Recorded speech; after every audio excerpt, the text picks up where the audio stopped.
दुख को आप दो तरीके से देख सकते हैं। पहला ये, क्या आपकी जिंदगी में जो खुशी थी, क्या वो ठहरी? वो भी चली गई ना, तो फिर इस दुख से क्या डरना, इसे भी जाना ही है, बस थोड़ा वक्त लगेगा। दूसरा ये कि जो भी होता है अच्छे के लिए होता है। जब कोई घटना घटित होती है तो हम परेशान हो जाते हैं, हमें लगता है कि ऐसा हमारे साथ क्यों हुआ है, पर हम उसके पीछे के अच्छाई को नहीं देख पाते, और वो कहीं बाद में जाकर हमें पता चलता है कि हाँ, ये होना जरूरी था, तभी अच्छा हुआ है। चिंता से कुछ हासिल नहीं होता है, लेकिन चिंतन करने से ऐसी कोई चीज़ नहीं है जिसे जीवन में हासिल ना किया जा सके। चिंता और चिंतन में बहुत ही ज़्यादा फर्क होता है। इन दोनों के बीच वही अंतर होता है जो एक आत्मविश्वास भरे स्वस्थ व्यक्ति और रोगी व्यक्ति के बीच होता है। जितना समय हम किसी काम को करने की चिंता में लगाते हैं, यदि हम उतना ही समय उस काम को करने में लगाएं तो यकीन मानिए, व्यक्ति के जीवन में चिंता जैसी कोई चीज़ नहीं रह जाएगी। व्यक्ति के जीवन में काम कभी भी अधिक नहीं होता है, ये तो चिंता है जो उसे अधिक से अधिक बनाती ही जाती है। चिंता बिल्कुल शहद की मधुमक्खी की तरह होती है, जिसे जितना हटाओगे वह उतना ही चिपटती चली जाएगी। व्यक्ति को कभी भी भविष्य की चिंता नहीं करनी चाहिए, क्योंकि उससे उसके जीवन में कोई कार्य सिद्ध नहीं होता है। जो हुआ है वह अच्छा हुआ, जो हो रहा है वो अच्छा हो रहा है, जो होगा वो भी अच्छा होगा। तुम भूत का पश्चाताप मत करो, भविष्य की चिंता मत करो। अभी वर्तमान है, इसलिए वर्तमान में रहकर खुश रहो। ये परिवर्तन संसार का नियम है। जैसे तुम मृत्यु समझते हो, वही तो जीवन है। एक क्षण में तुम करोड़ों के स्वामी बन जाते हो, दूसरे ही क्षण तुम दरिद्र हो जाते हो। मेरा तेरा छोटा बड़ा, अपना पराया मन से मिटा दो, विचार से हटा दो, फिर सब तुम्हारा है, तुम सबके हो।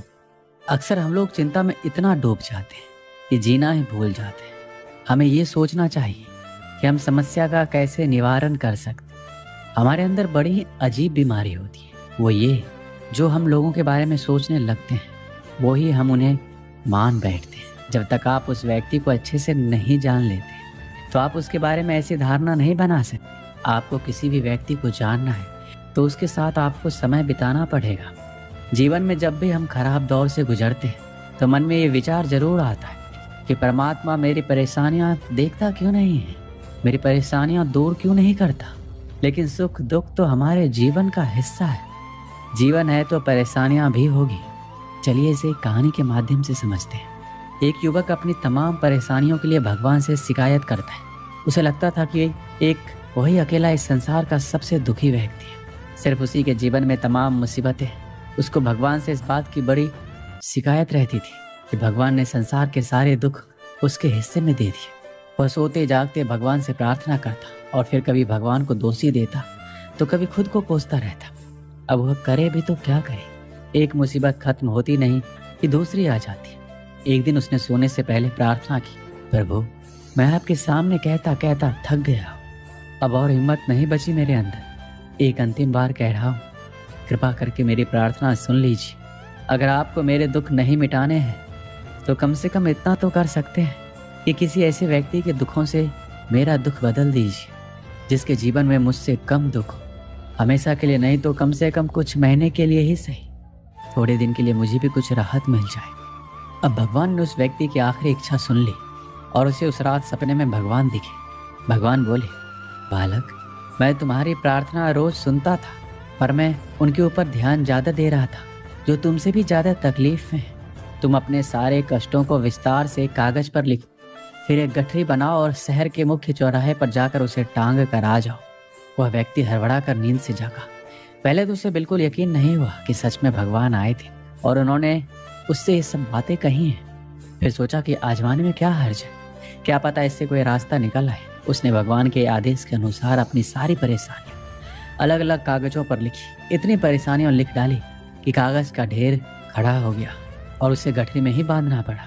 अब वह व्यक्ति ने अपनी गठरी उठाई और पहुंच गया चौराहे पर, लेकिन वहां पहुंचकर चौराहे का नज़ारा देखकर अचंभे में पड़ गया। उसने देखा कि चौराहे पर तो पहले से ही लोगों की लंबी लाइन लगी हुई है, जो उसी की तरह अपने अपने दुखों की बड़ी बड़ी गठरी लिए आ पहुंचे। आखिर ये चक्कर क्या है? सब कुछ उसकी समझ से बाहर था। अभी वह इन विचारों में ही खोया था कि तभी एक आकाशवाणी हुई। उनमें सभी को अपनी गठरी को चौराहे पर अलग अलग खूंटी में टांग देने का आदेश हुआ। वहाँ बेहिसाब खूंटियाँ पहले से ही बनी थी। सभी ने अपनी अपनी गठरी टांगी और फिर ईश्वर के अगले आदेश का प्रतीक्षा करने लगे। कुछ ही देर में दोबारा से आकाशवाणी हुई और सबसे कहा गया कि सभी लोग अंदाजे से कोई ऐसी गठरी उठा लें जो उन्हें अपनी परेशानी की गठरी से हल्की समझ में आती है। अब उन्हें वही दुख भोगने होंगे जो उनकी चुनी हुई गठरी में दर्ज होंगे।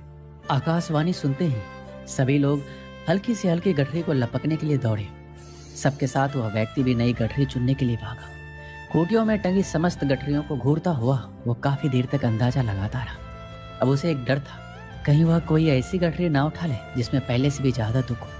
अगर ऐसा हुआ तो परेशानी और बढ़ जाएगी और मुझे लेने के देने पड़ जाएंगे। अब उसके मन में तरह तरह के विचार आने लगे। वह सोचने लगा कि कम से कम वह अपने दुखों से भली भांति परिचित तो है।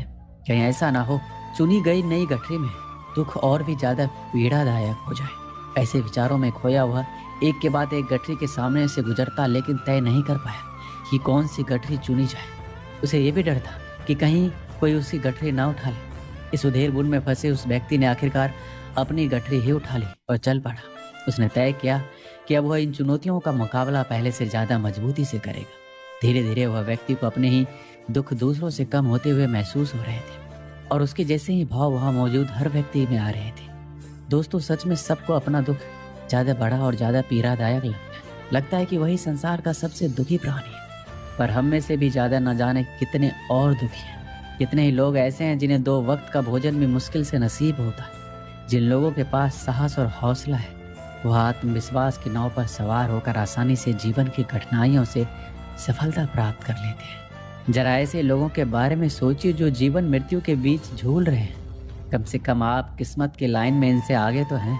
स्वस्थ है, अपने काम के लिए किसी पर निर्भर नहीं है, अपना काम खुद करने के काबिल है। श्री कृष्ण कहते हैं, आपको जब भी कोई चिंता हो तो आपको अपने दिमाग से ज़्यादा अपने दिल की सुननी चाहिए। आपको जो भी अच्छा लगता है आपको वो चीज़ें करनी चाहिए।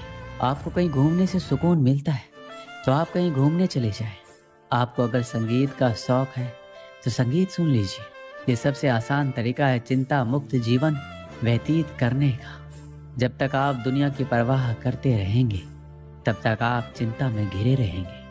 आप अपने मन में कोई भी बात ना रखें। अगर किसी की बातों से आपको कोई चिंता होती है या आपका दिल दुखता है तो उस व्यक्ति को जरूर बोलें। बोलने से आपका मन हल्का होगा। अगर आप चुप रहेंगे तो अंदर ही अंदर तड़पते रहेंगे। जीवन में कुछ भी हो उससे घबराएं नहीं, उसका डटकर सामना करें। उसके ऊपर चिंता करने से कुछ नहीं होगा। चिंता करने से तो सिर्फ तकलीफ ही बढ़ती है, उसका हल नहीं मिलता है। चिंता एक ऐसा कीड़ा है जो आपको अंदर ही अंदर खोखला कर देता है। चिंता का सिर्फ एक ही कारण होता है और वो है नकारात्मक सोच। गलत सोच से मेरा मतलब ये नहीं है कि आपकी सोच बुरी है। मेरे कहने का सिर्फ यही मतलब है कि आप जो भी काम करते हैं उस काम को लेकर आपके विचार गलत हो जाते हैं। आप कुछ ज़्यादा ही सोचने लगते हैं। सोचना कोई बुरी बात नहीं होती। काम शुरू किया है तो उसके बारे में सोचना तो होगा ही, पर मुश्किल तो तब आती है जब आप उस काम के लिए गलत सोचना शुरू कर देते हैं और यही सोच ही आगे जाकर आपकी चिंता का कारण बनती है। चिंता एक ऐसी बीमारी है जो आपके मन की खुशियों को खा जाती है। कुछ लोग ऐसे होते हैं जो बहुत ही ज़्यादा चिंता करते हैं। इसी वजह से वह कभी खुश नहीं रह पाते। उन्हें किसी भी बात से खुशी नहीं मिलती। वह सिर्फ एक ही बात को लेकर चिंता में डूबे हुए रहते हैं। लगातार उसी के बारे में सोचते रहते हैं और चिंता करते रहते हैं। ऐसे लोग हमेशा मायूसी और दुख के घेरे से घिरे हुए रहते हैं। चाहे कोई खुशी का मौका हो या कोई भी त्योहार, उन्हें कोई फर्क नहीं पड़ता। कोई भी चीज़ से खुश नहीं हो पाते क्योंकि उन्हें लगता है कि सारी जिम्मेदारी उनके कंधे पर है। सबसे पहले कल क्या होगा उसके बारे में ना सोचो, क्योंकि उससे आपका आज भी बर्बाद होगा और कल किसी ने नहीं देखा है। लेकिन आज आप क्या कर सकते हैं वह आपके हाथ में है। उत्सव या खुशी के लिए किसी दिन का इंतजार मत करो। अपने आज को उत्सव बना लो और खुश रहना सीखो। समस्या हर किसी की जिंदगी में है। आप ऐसे पहले इंसान नहीं हैं। आप डरना छोड़ दो कि उनको बुरा लगेगा या फिर रिश्ते में समस्या आएगी। डरो मत, चिंता मत करो, बस ये बातें कहने की हिम्मत रखो जो आपके अंदर ही अंदर आपको खाए जा रहे हैं और इस वजह से आप अपने आप को गवा सकते हैं, क्योंकि दूसरों की चिंता की वजह से आप अपने आप की खुशियां गवा रहे हैं। साथ ही अपने परिवार की खुशियां भी। इसलिए जिंदगी को काटो मत, जिंदगी जीना सीखो। एक बार की बात है, पुराने समय में एक व्यक्ति बहुत ही दुखी था। उसके जीवन की परेशानियां खत्म ही नहीं हो रही थी। वह निराश रहने लगा। एक दिन उसके गांव में एक संत आए। वह व्यक्ति संत से मिलने पहुंचा। बोला कि महाराज, मैं बहुत दुखी हूँ, जीवन में हमेशा खुश कैसे रह सकते, कृपया मुझे बताइए, मुझे खुशियाँ कैसे मिल सकती हैं। संत ने उससे कहा कि ठीक है, मैं तुम्हें ये राज बता दूंगा, लेकिन पहले तुम्हें मेरे साथ जंगल में चलना होगा। संत ने एक बड़ा पत्थर उठाया और उस व्यक्ति को पकड़ा दिया। संत ने उससे कहा कि ये पत्थर लेकर मेरे साथ चलो। बड़ा पत्थर उठाकर व्यक्ति संत के साथ चलने लगा। कुछ ही देर में पत्थर की वजन से व्यक्ति का हाथ दर्द करने लगा, लेकिन वह कुछ बोला नहीं और साथ चलता रहा। कुछ दूर चलने के बाद संत से कहा, महाराज, अब मैं ये पत्थर उठाकर आगे नहीं चल सकता, मेरा हाथ दर्द कर रहा है। संत ने कहा, ठीक है, ये पत्थर यहीं रख दो। पत्थर रखते ही व्यक्ति को राहत मिल गई। संत बोले कि बस यही है खुश रहने का राज। जिस तरह तुम एक पत्थर को उठाकर ज़्यादा दूर नहीं चल सके, ठीक उसी प्रकार तुम अपने दुखों के बोझ को उठाकर तुम खुश नहीं रह सकते। व्यक्ति को ये बात समझ आ गई। उसने संत को प्रणाम किया और दुखों को छोड़कर आगे बढ़ने का संकल्प किया। इससे हमें यही सीख मिलती है कि हम जब तक दुख देने वाली बातों को याद करते रहेंगे, तब तक हमें खुशियाँ नहीं मिल सकती।